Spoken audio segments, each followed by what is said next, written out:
So you heard the Egyptian official that told Israel Hayom newspaper that even if one Palestinian refugee comes over into the Sinai, where there's lots of room, remember the Sinai that we gave to Egypt as part of the peace treaty in 1979 with Menachem Begin Anwar Sadat. They said if even one goes over there, the peace treaty's done. It's gone. They really, really don't like the Palestinians there in Egypt, do they? They built that huge wall to keep them out.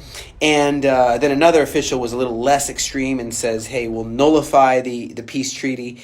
And but it's interesting that Chechnya, it's been a while since we've heard the word Chechnya. It's a Muslim majority Russian province, and they offered Gazans to come there, potentially securing them Russian citizenship. I know they've already given 1,124 refugees from Gaza housing, aid, employment in Chechnya. And the Chechen leader, Ramzan Kadyrov, he says he's going to build up some buildings, announce the construction of 5 buildings and 35 apartments in each of them. In Grozny, which is like, I guess, their capital, a Palestinian village will be established. And so, I mean, there's over 2 million Palestinians. So I don't know exactly, I mean, over 2 million Gazans. I don't know exactly how many they want to take, but, and so it's the only country that I know of that is actually willing to consider bringing them and granting them 100,000 rubles. That's like $1,200 over there. And they would get, I guess, Russian passports. Some of them already did get Russian passports that are there. And I'm looking back at who is Chechnya. Remember Russia totally had a giant war against this Muslim area. 1994 to 1996 was the first Chechen war, and they're Muslims.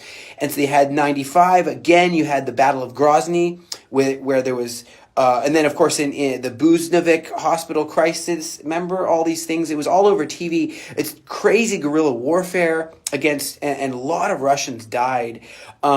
And so you have these surprise attacks happen in Grozny.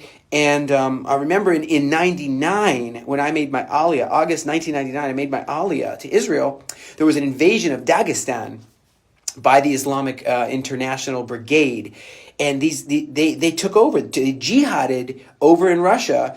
But you have Russia getting extremely, extremely angry at that. And they went, I mean, it was you want to talk about human rights violations. They bombed apartment buildings, killed people.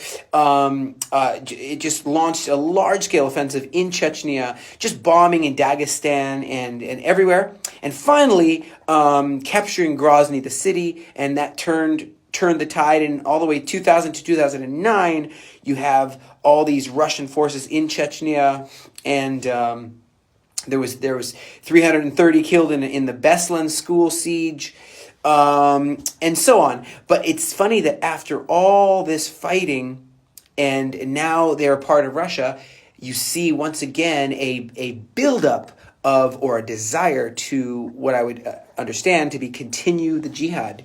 So that is what I'm a little worried about. What do you think about this?